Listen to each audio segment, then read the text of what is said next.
No, no buzz. Just Bees Book Club. Mina's Matchbox by Yoko Ogawa, one of favorite writers working. Uh, Officially puts me back on Ogawa, obviously in English, this which is called. Um, I I love this. One of those things that I think I'm gonna try to get a number of people to read because I like want to talk about like categories of books. The Just Bees, you know that right? I have categories of books that I want to talk about.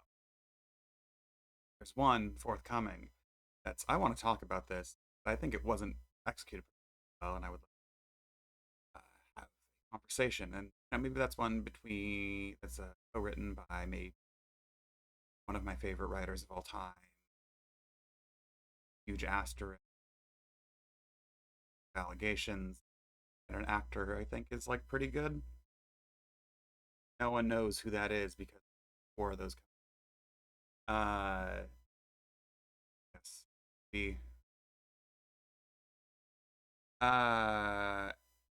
and there are other books that I want other people to read because I'm just like it was so pretty and so accessible. Like pretty is septology also, but I'm not necessarily trying to septology because it's personal aesthetic experience. Mina the Matchbox is one of those books for three people who really book for all their own reasons that explore with them.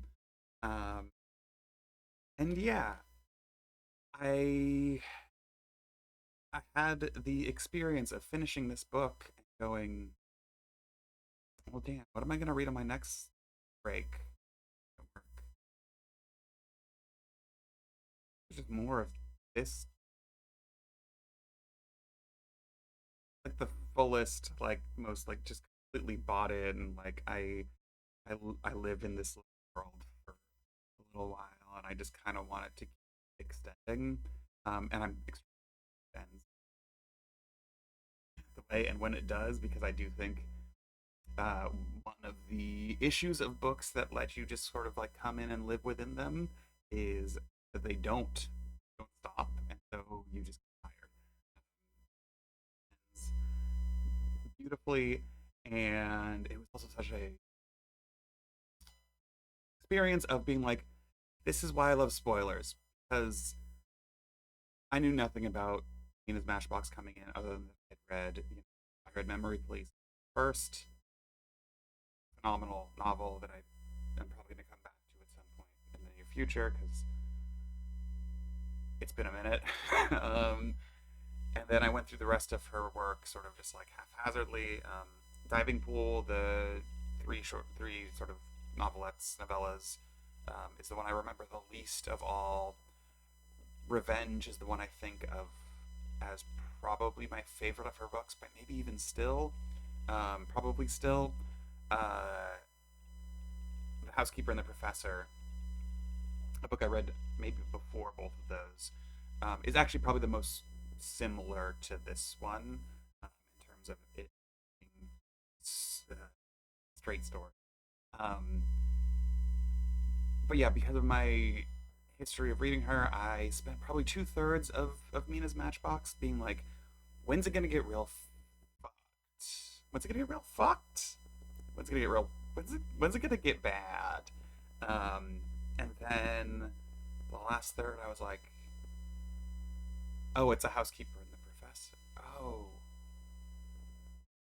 Oh, I just live here and I just enjoy living here. And there's bad shit that happens and it's rough and there's like a lot of things going on, but like maybe I think weird was actually the term I used at the time. I was like, when is it gonna get weird?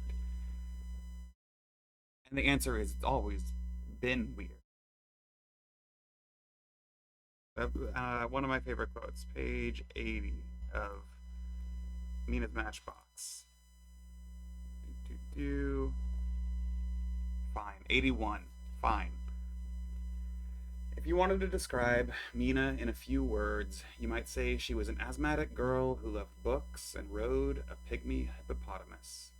But if you wanted to distinguish her from everyone else in the world, you'd say that she was a girl who could strike a match more beautifully than anyone.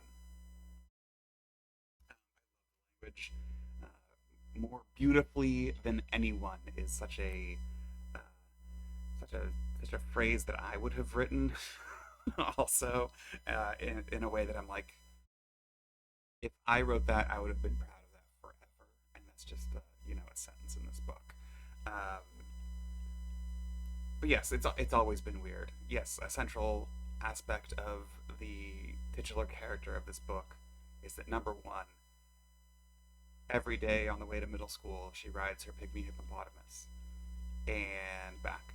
And number two, that she can light a match better than anyone. And matchboxes are just so much more important than matches in this book in a way that is like really gratifying and draws on Ogawa's preoccupation with stories not as that sort of fucking, Gaiman esque, like, all stories are meant to teach you how important it is that stories be told, because that's like my least favorite thing in literature. It's in Ogawa across the board, I want to say. I couldn't defend this academically, is what I mean by I want to say. But like, she is interested in how we frame things to ourselves and uh, then how we articulate within those frames individual instances of life or meaning. And the titular Mina's Matchboxes are such a good example of that. Um, the language I have described in the like bits and pieces of conversation, as I always refer to with coworkers, because that's mostly who I talk about books with. Um, I called this more Keegan-esque than Ogawa when I was like maybe a third, half of the way through. Um, this is Foster in many ways. Like, I mean, like, both in terms of the facility with language, but also just like the basic premise, with a young girl's mother, single mother, decides to go to sewing school, and so she spends from 1972 to 1973 with her basically like rich um, uncle and aunt and their daughter Mina. There's other characters in play, all of whom I think are drawn very, very well. Um, Again, I think only Housekeeper and the Professor in the Ogawa I've read are like at similar levels of character development and not sort of like characters as plot or image driven individuals. Um, Everyone here is like full and weird and particular, which is another thing I think Keegan often does very well. Um, but then I was talking through that, and then I was like, well, maybe another useful thing to think about is is Ozu, like the films of Ozu, because I think it's like there's a laconic pacing to this book that feels like the slowness is the beauty of it, right? There's a million examples of this across world cinema, with maybe one major exception of a country. um, that's not entirely true, but like the U.S. does not produce cinema as slow and beautiful as Ozu or Tarkovsky or you know some people might say Antonioni. I don't think his movies are very good, but that's another thing. But then there's also this other element, right? And the only way I was able to describe it in this conversation was happening, again, a half way through me being in this book, was that there is also an element of uh, Nancy Drew pacing in this book, and it's not as common as I think I thought it was. And so I was trying to, before recording this video, flip through this book and find what I was looking for, and I did. Um, and it's important to talk about a little bit of the structure here, right? This book is what? 280 pages? I was going to say 300 initially, and then I thought I was overshooting, and I was, but just barely. 280 pages in the, in the first edition hardcover. It's not out yet at the time of this recording, but will have been out for a while at the time of the publication of this video.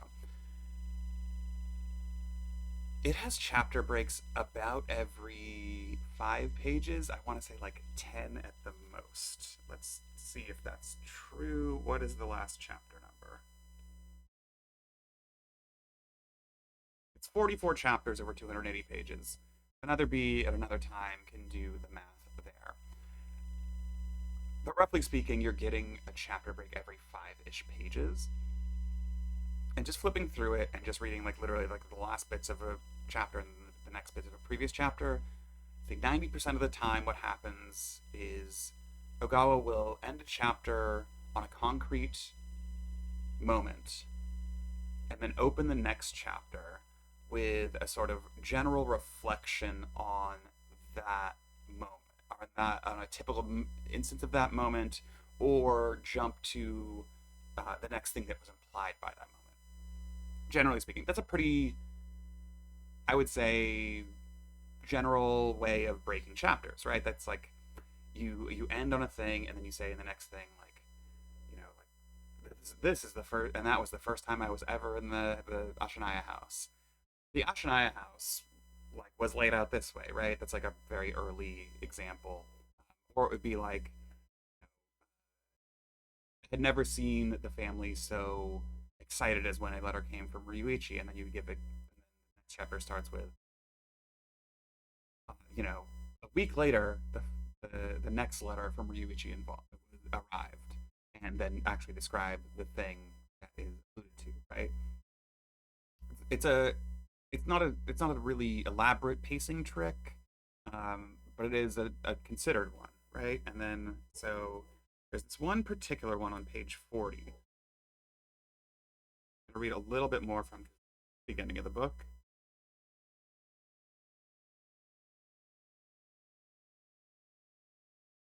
So this is Mina, or it's this. So this is Tomoko, who's the narrator. What's a cilia? And Mina responds, little hairs that grow in your bronchial tubes. They wave back and forth like seaweed and push out the phlegm. Her lips were lovely, childlike still, and yet nonetheless able to tell me about bronchial tubes in great detail. When I realize that I can't breathe, my field of vision suddenly narrows and things start to appear there that it shouldn't be. Things with real colors and shape blinking and whirling in front of my eyes. As I stare at them, I start to worry that I've gone off somewhere really far away. But then pretty soon I realize it's just the opposite. I'm not someplace far away, but someplace much too close. I'm right inside my own heart. At this, Mina turned over and folded her hands under her chin. Followed suit, and now the patterns spun about on our backs. Does it hurt? I asked. No, when it gets to that point, it doesn't really. Actually, that's when I start to think that it feels good. But Mother's voice always brings me back, and I suddenly realize where I am. I usually try blinking really hard, but it's too late, she said. I'll already have lost sight of that too close place. Chapter break. Chapter 7. No, I said, still on my stomach. I lifted my head to look at her. You have to come back quickly before your mother calls. If you hang around in a place like that, you won't be able to come back at all, and then it will be truly too late. So this thing that happens maybe just the one time, but it really stuck with me. I think it might happen a couple more times. I wasn't taking notes.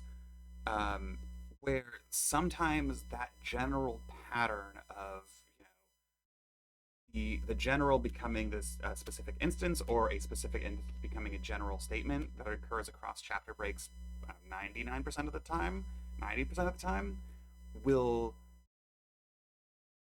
fail. And the thing that will happen is you will get a direct response from one character to another. So where usually there is sort of a conceptual breakage, excuse me,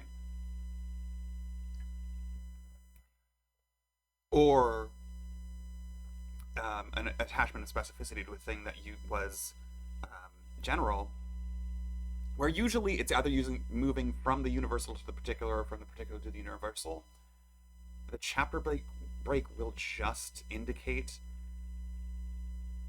an important pause in a conversation that is ongoing. Uh, and I think it's small formal things like that that on top of just like the general beauty of language, because like everything that happened in that exchange I think is again well written. I think these characters are well drawn. They are broad without being non-specific, but the ways those little breakages in sort of norms happen across formal elements is like a thing that grabbed me so hard that I was just like, is it Nancy Drew? Is it Claire Keegan? Is it Ozu? Like, what is this book? And I think what it is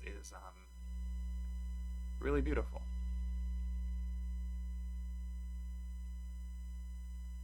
Thanks for not watching.